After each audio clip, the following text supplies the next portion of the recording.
the Liberty Podcast with Clint Armitage. We are proclaiming liberty one show at a time, and the next one starts right now.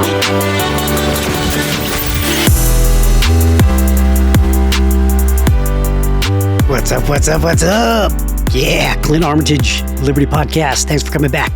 So now we're going to be talking about the God of contrast. God is a God of contrast. And let me explain to you what I mean by that. First, let's define the word contrast. This is probably the easiest definition that I found here. To show differences when compared. Okay, that's contrast. To show differences when compared. So I'm saying God is a God of contrast. When he shows us things, when he does things in comparison. He shows the differences in the things that happen to us, the things in our lives. I mean, things he creates. It goes from one state to another state. And I'm just talking about just things, right? Objects, like I said, creation, that kind of thing. So we're going to talk about God being a God of contrast, like things where he takes something that's dark and he makes light. Something that's, say, like night, he makes into day. He can take something that's raining and make it shine. He can take something that's broken and make it a blessing. So this first episode is going to talk about God the Father and his contrast. Okay, and we're going to start in the first book. We're going to start in the beginning, in Genesis 1. And that's how we're going to get an idea of, what we're talking about here with God being a God of contrast.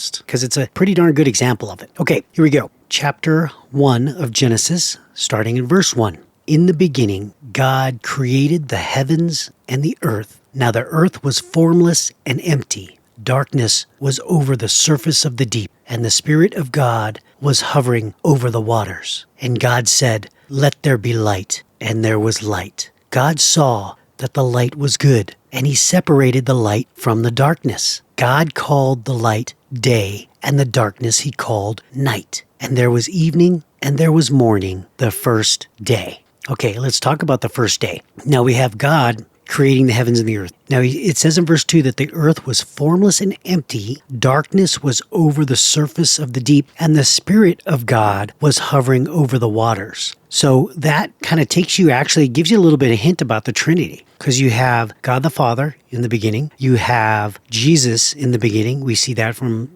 John chapter 1. And then we also now see right here in Genesis, it says in the first chapter, and the Spirit of God was hovering over the waters. So the Holy Spirit was there in the beginning. So that's cool. And that kind of formulates the Trinity there. And now in verse 2, God spoke, "Let there be light," and there was light. That is amazing. To speak things into creation, to speak things into existence. That's how powerful, that's how sovereign God is. That's why we have to understand that no matter what we're going through, God can speak it and make it so. Now, he doesn't do it all the time, and he doesn't do it when we want him to, necessarily. He does it at the right time, because he does it on his time. But either way, he speaks things into existence. And in this case, he spoke light, and it came into his existence. And he said, God saw the light, that the light was good, and he separated the light from the darkness. Again, contrast, right there, contrast, because the earth was formless and empty. Darkness was over the surface of the deep. And then when God spoke light, he created contrast to the darkness. And it was light, called the light day, and the darkness he called night. And then there was evening and morning, the first day. Let's move on to verse 6 here. And God said, "Let there be a vault between the waters to separate water from water." So God made the vault and separated the water under the vault from the water above. And it was so. God called the vault sky. And there was evening and there was morning the second day. Okay, day 2. More contrast. He's comparing the differences. He's taking something that's one. He separated water from water. He said, "Let there be a vault between the waters." Now, he created the vault and separated the water under the vault from the water above it. And it was so. God called the vault sky. All right. And that's why we have a layer of water in the sky and a layer of water on earth. He separated the two and created the vault up in the sky. And then also, obviously, the water that's on this earth. And that's how, and of course, there's a lot of science that goes into why those two things have to be the way they are. And obviously, I can't go into that because I am not a scientist in that respect. But they work together in order for the land to get water and just us to live with plants and all the environmental things that has to happen in order for this earth continuing to thrive. God called the vault sky. So there he separated the two. That was the second day. All right, let's move on to verse 9 here. And God said, "Let the water under the sky be gathered into one place, and let the dry ground appear." And it was so. God called the dry ground land, and the gathered waters he called seas. And God saw that it was good. All right, so we're on to the third day now, and he's talking about letting the water under the sky. So it's the water on this earth. And what he did was he let the dry ground appear. Dry ground came above the water, and that's how we got land. And the sea connected. There's a verse. I'll have to look that up to find that verse, but it says that the waters can only go to a certain point because God has placed a marker there, basically, that the water will not go past, which is why waters don't just go all over the land and allows us to live. And of course, that whole ebb and flow thing also works with the atmosphere and the environment and all that too. It is just amazing how much God knows and what he does and how he did this. And there's just so much. I can't even explain any of this stuff because I'm not an expert in it, but only God can do this and understand this and know how it all works together. And he created it on purpose to work a specific way. That's why everything is perfection that he has created. It's so awesome. So now let's go on with, we're still in day 3 here, verse 11. Then God said, "Let the land produce vegetation, seed-bearing plants and trees on the land that bear fruit with seed in it, according to their various kinds." And it was so. The land produced vegetation, plants bearing seed according to their kinds, and trees bearing fruit with seed in it according to their kind. And God saw that it was good. And there was evening and there was morning, the third day. So on the third day, we see that he separates the land and the sea. He has the ground appear or the land appear. And then we also see that he's creating vegetation. And the vegetation is created a certain way, seed-bearing plants and trees, so that when fruit is born from the trees or the plants, there's a seed in it. And then when the seed, obviously, when it drops off and the seed gets in the ground, it reproduces again. Man, you start getting into this stuff and you're just looking, what? This is in Genesis? I can't believe it. It's so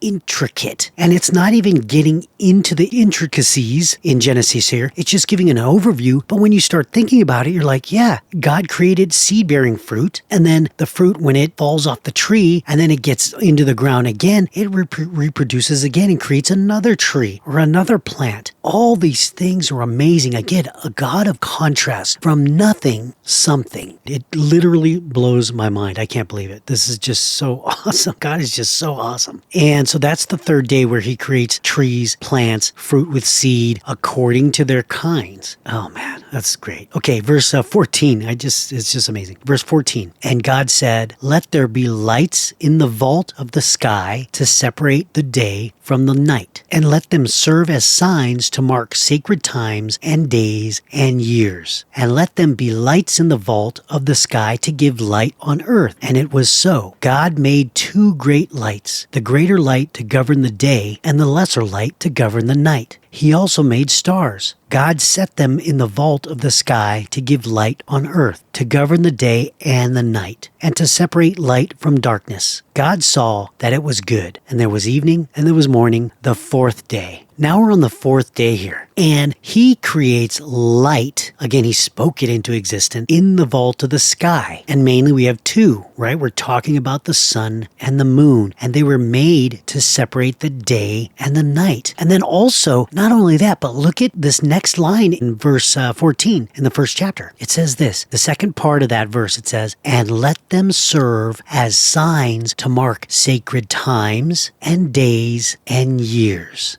Okay, so they're not only made to give light on the earth during the daytime and govern the day and govern the night, they are also to be used as calendars to mark sacred times and days and years, which also includes seasons. That's the sacred times, because you had harvests, you had festivals that God had put into place, and you see that later on. With the Israelites, God sets specific things in place, like harvest time, like festivals. And it all relates to this verse right here. And let them serve as signs to mark sacred times and days and years. He's creating the calendar right here in front of our eyes in verse 14 in chapter 1 in the beginning. Unbelievable intricacy that God is. It's just so great. Man, okay, so that was the fourth day, and it's the sun and the moon there. Awesome. Okay, verse 20, here we go. Verse 20. And God said, let the water teem with living creatures, and let birds fly above the earth across the vault of the sky. So God created the great creatures of the sea, and every living thing with which the water teems and that moves about in it, according to their kinds, and every winged bird according to its kind. And God saw that it was good. God blessed them and said, be fruitful and increase in number, and fill the water in the seas, and let the birds increase on the earth. And there was evening and there was morning the fifth day. Okay, on the fifth day, we have animals within the water and animals in the sky. Those are the two things he created on the fifth day. And again, creating something from nothing. But he's contrasting also within this verses here. He's contrasting the animals in the sky and the animals in the water, okay, above and below. According to their kinds, every winged bird according to its kind, and God saw that it was good. And you know, when specific species go away, right, when they go extinct or whatever, there's a balance disruption on the earth. There's a balance disruption in the environment. There's a balance disruption, just like if you take away a certain animal, then other animals thrive, but then those animals thrive too much, and then there's an overabundance because the animal that was its predator was, extinct or taken out or reduced in number, and then it affects the balance. See, God does things perfect. Even though it's in contrast, the contrast creates perfection. You have light and darkness. It creates this perfection because God created the contrast that if you didn't have light, the darkness would rule. And that we would lose things, right? We could not perform the way we need to perform in all darkness if we did not have light. And so again, perfection in the contrast. It's amazing to me, and it blows my mind. It continues to blow my mind all the time. Man, okay, so that was the fifth day. You've got winged birds above, and you've got the creatures in the sea. All right, now we're moving to the next day, the sixth day. And God said, let the land produce living creatures according to their kinds, the livestock, the creatures that move along the ground,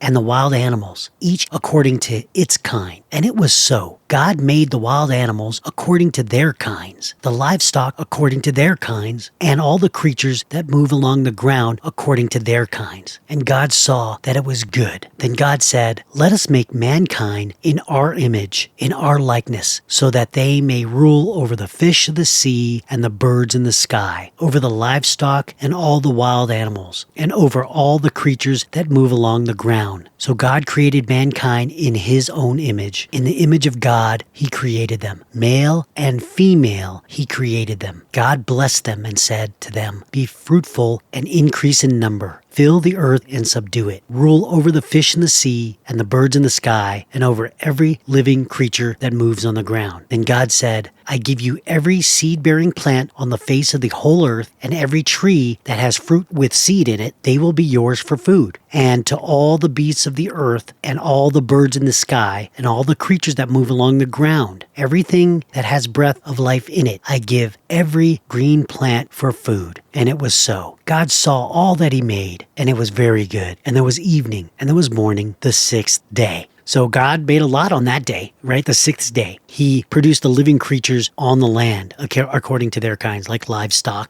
things that move along the ground, the wild animals, all that stuff. He also created mankind in his own image. Then God said, let us make mankind in our image. Okay, I want to talk about that a second. The Bible talks about us being made in the image of God, and it starts right here. We were made in the image of God. That's why we are so blessed to be not God, but be like God. Our goal is to be like God, not on our own, but God created us and He can sanctify us in order to become more and more like Him. And Jesus is the example. And that's the image. He says it right here in the beginning. We're supposed to be like Jesus. That's why we're called Christians. It's Christ-like. That's what that means. Christians, little Christs. Okay, Christ-like Christians. And that is us being created in His own image. And in Genesis here, we see it in the beginning. That was God's plan from the beginning. And then so He blessed them and He said, be fruitful and increase in number, fill the earth and subdue it. And then He also says, rule over the fish of the sea and the birds in the air and over every living creature that moves on the ground. We are in charge of all of it. And is it interesting that in verse 30 it says, and to all the beasts of the earth and all the birds in the sky and all the creatures that move along the ground and breath of life in it, I give every green plant for food. And it was so. And in the Garden of Eden, that's all they needed was the plants for food. Interesting, huh? Were we supposed to be vegetarians? Until after the fall. That is an interesting thought, right? But He did give everything for food, okay? I give you every seed-bearing plant on the face of the whole earth and every tree that has fruit with seed in it. They will be yours for food. Okay, and to all the beasts of the earth and all the birds in the sky and all the creatures that move along the ground. Everything that has breath of life in it. So everything was given for food, but it's funny how He mentions here a couple times that the green plants and the fruits and the trees are for food. So interesting, but obviously it's not forbidden. We know we can eat meat, and again, that's where Peter's dream comes in as well. In the New Testament, it talks about that specifically.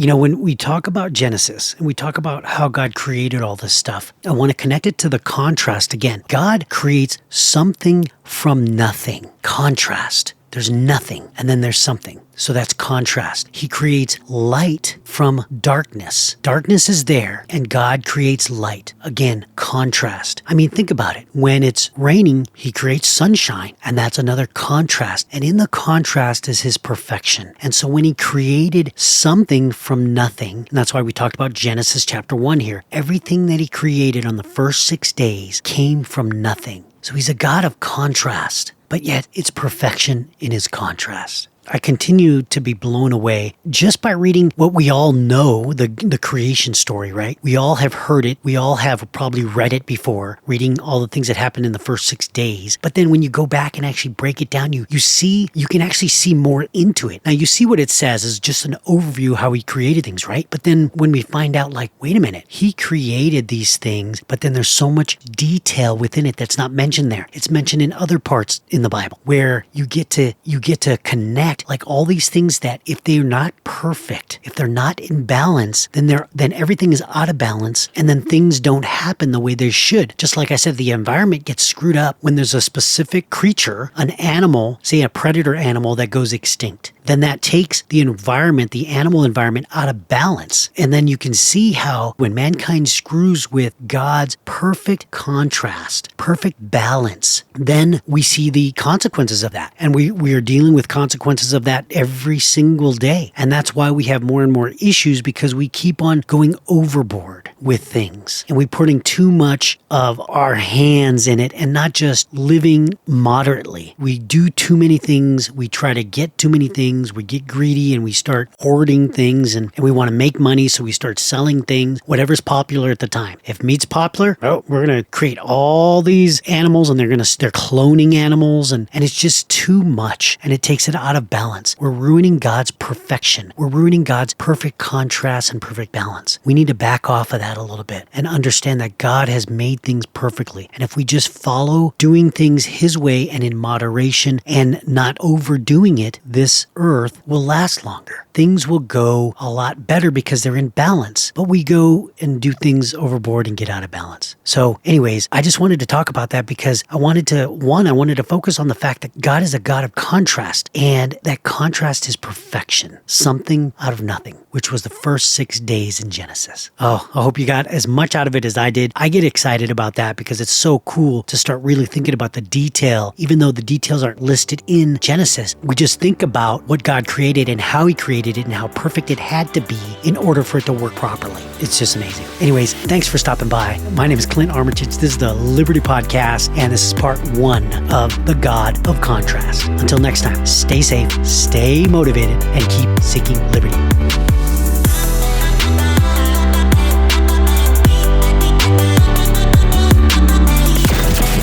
Joining us for another episode of the Liberty Podcast with Clint Armitage. If you want to get in touch, email us at info@clintarmitage.com.